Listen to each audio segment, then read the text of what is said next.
Hello friends, it's Nancy from Astrology and Angel Mediums today with another tarot spread video. And again, you don't have to use tarot cards for these spreads. You can kind of use whatever you would prefer. I just like using tarot as that is something that works for me. So you can use any of these spreads with any sort of deck that you like to use. But today we're going to do a birthday spread. So while my birthday is not until May, I was like trying to think of other spreads that I think other people would be interested in. And, you know, we all experience a birthday. So I was like, let me share this one with you guys. There's a lot of different birthday spreads you can find out there. This is one that I've used for years and that I think is great. I've used it a lot with clients as well. And I have found that it is nice because while you could do, as I've shown here before, I've done a like 12 card spread or 13 card spread or something like that for my birthday as an example to kind of show you guys how I would read it and things like that. That's great. It's almost very similar to a New Year, like one card per month sort of vibe, if that's what you would like to do. But if very large spreads like that are a little bit confusing or a little overwhelming, because then it's hard for you to kind of focus on like what it is that maybe you're like trying to kind of get some guidance on. This is nice because it gives you 7 cards, still a pretty big spread, but we focus each card on a particular energy. So actually my husband's birthday was recently, so I'm just going to kind of pull this as if I were pulling for him. So I'm like, he's the only Aquarius I know that's like currently in my life right now that I'm like, okay, I know I could probably read for him. But so the very first card is going to be celebrate. So this is going to be what else should you celebrate today in addition to your birthday? Now, you don't have to do this on your actual birthday, but it is nice to do so. So we have the 10 of Wands. Okay.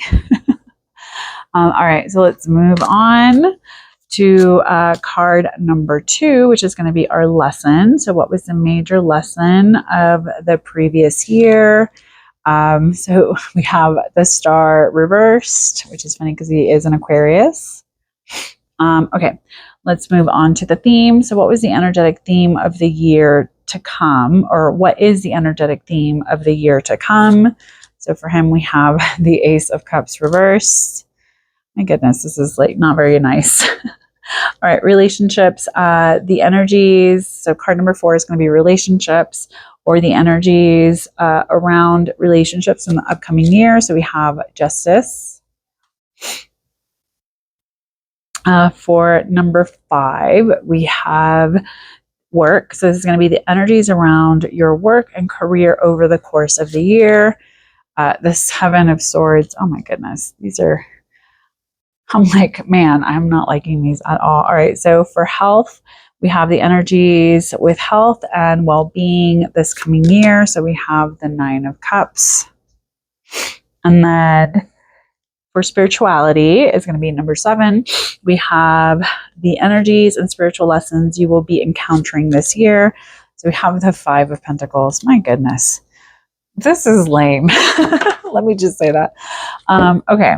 So I don't even know if this is just kind of like just being goofy because it's being goofy. I'm like, should I just like re-pull cards? But let's just read this as if it were a reading for somebody, because again, not all readings are always going to give us what we would like to hear, but we can always kind of look at the messages and having an understanding that there may be some challenges that we encounter anyways. So for celebrate, so here we have, what else should you celebrate today in addition to your birthday?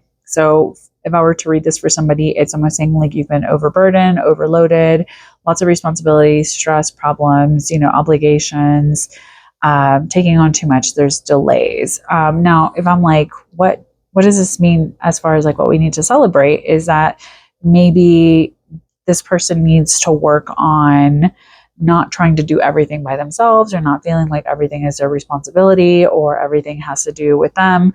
More often than not, this can just be someone that maybe is very overworked and overtired. So I would definitely tell this person like, hey, maybe you need to kind of take some time out to like really take care of yourself And maybe that is something that you're not really celebrating in your own life, is taking time out to kind of check back in with what it is that you want, what it is that you need, instead of feeling like you're always having to do things by yourself or having to take a lot of the load on your own. So with card number 2, the lesson, we have what was the major lesson of the previous year? So here we have the star reversed. And so this is like hopelessness, despair, focusing on the negative, lack of faith, lack of inspiration, lack of creativity, boredom, and monotony. I'm not going to go too much into this, but this is very relevant to my spouse. So I think that this is something that maybe for them, I would kind of try to tell them, like, maybe they've lost their sense of direction and faith, and maybe they need to kind of figure out that they have the ability to kind of recreate what it is that they really truly believe in and what that means moving forward. So I would definitely say it may have felt like this year was very tower heavy the previous year, where it just feels like a lot of unexpected things have happened. And as someone that has kind of watched from the sidelines, I can definitely say that that is exactly what has happened in the previous year. So I can see why this was like the lesson for them. It's not always fun to watch, right? Or to kind of be privy to that energy. So I would definitely say that maybe what they need to kind of focus on is kind of moving out of that hopelessness into something else. Now, what's funny is that then we have the theme. I don't even know if I'm going to be able to pick it up, but we have the theme is going to be, what's the energetic theme of the year to come? Is here we have the Ace of Cups reversed. And I think the big thing with this is that it's more of feeling like they are more blocked. Maybe there's been a lot of like sadness and pain that hasn't been processed. So maybe that is going to be kind of the theme of just like, you need to kind of process your feelings. You need to kind of open yourself up to the possibility that things can shift, instead of feeling so stuck by the things that maybe didn't work out, or feeling like you were overburdened and kind of carrying everything on your own. And just kind of knowing what has happened in his life in the last year, I can say this really does make a lot of sense. So for relationships, I would, and I'm not going to go into the cards too deeply like I would during a personal reading, but just kind of like touching base on them so you can kind of understand how I would read these or where I would start off. So for card number 4, this is relationships, and it's going to be the energies around your relationships in the coming year. So there's a lot of karmic justice, and getting what you give. There's a lot of life lessons, contracts, agreements, settlements, apologies, decisions that need to maintain justice, law, and order. I can say my spouse is actually an Aquarius sun, Libra rising, and moon. So justice is a very big part of how they view the world, and fairness and things of that nature. They can be a little bit, not to say domineering, but maybe a little bit cold in relationships and things like that. So I think with this, it's very much about facing some of the consequences of their behavior or actions from the previous year, or even just finally coming to terms with how people have mistreated them or some of the things that they've experienced. And again, I don't want to get into it too much, because like if he watches this video, he'll be like, what are you talking about, girl? So card number 5, this is going to be work, the energies around your work and career over the course of the year. This is hard to kind of see, because again, I kind of know what's been going on behind the scenes. So this can feel like a lot of people have not been very honest, and that's where that justice kind of energy has come through, kind of losing faith in humanity, things like that. So it can feel very much like there is a sense of he needs to learn how to be more flexible. He needs to make a strategy, be a little bit more resourceful with like what it is that he's doing and how he's moving into this energy. So I would definitely say that maybe someone is not being quite so honest in some ways, which is a lot of the things that he experienced last year with work. And so maybe he's starting to kind of see how that is still affecting him. And so I know for him, he does have some trust issues when it comes to like work and friends and stuff like that, just because of the things that he's experienced. So there is a little bit of this kind of like energy that may still be lingering at this time, that I would definitely recommend that he kind of does some like introspective work on in order to kind of make a break for it, basically. For card number 6, we have health, and this is fulfillment.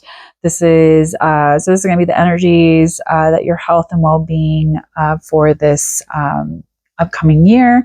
So realizing your dreams, happiness, cheerfulness, joy, positivity, optimism, a lot of success and abundance, high self-esteem, and triumph. So it is kind of talking about like maybe finally feeling like things are finally moving in the direction of what he's looking for, and kind of like utilizing that energy to kind of like find a sense of fulfillment and not feeling kind of out of sync with things. Now, finally, for spirituality, we have the energies and spiritual lessons that you will be encountering this year. I would literally look at this card as one of feeling very alone. There's feeling kind of left out in the cold, feeling like the world is against you. There's adversity and hardship that tends to come with this card. I wouldn't really focus so much on like the physical manifestations of the energy of this card. I would really focus on like that sense of feeling alone, feeling like you're not getting as much of like that community and things like that when it comes to this reading in particular. So I like to kind of pull a card per like, a specific area, and then try to kind of see how that energy would make sense for that particular area. So for like health, we have the 9 of Cups, which is very much about like things being good. So like this could be an opportunity to finally feel better in your skin, maybe changing your mindset, working on healing, feeling like things are finally coming together. And then with the spiritual elements is maybe feeling a little bit alone, feeling kind of like you're having to kind of figure things out by yourself and having to kind of step away from things. For work, having the 7 of Swords, I would definitely say like there's maybe someone's not always quite so honest, or not always just kind of taking people at their word, being a little bit more discerning.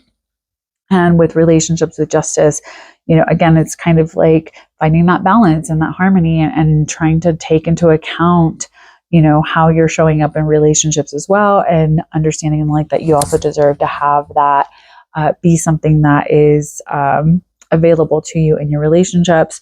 With the theme, having the Ace of Cups reversed, it can just really say like maybe you've done too much, like maybe in the past like you've given too much, and so now you're being a little bit stingier, like a little bit more reserved as far as like where you're pouring into. With the lessons, having the Star reverse is like maybe having to kind of figure out like what it is that you have faith in, and where your dreams are taking you, and what that means for you. Because I think as we kind of grow older, our dreams, our sense of belief, our sense of faith does really shift and change with our experiences.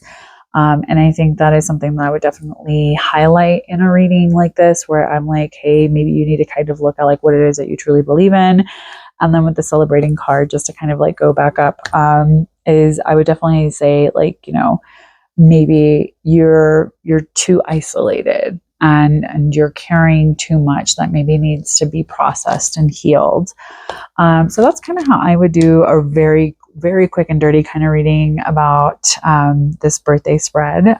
So even if you pull cards that feel challenging, feel like they may be calling you out in some ways, I think it's always beneficial to still try to figure out how that fits in with what's going on with you.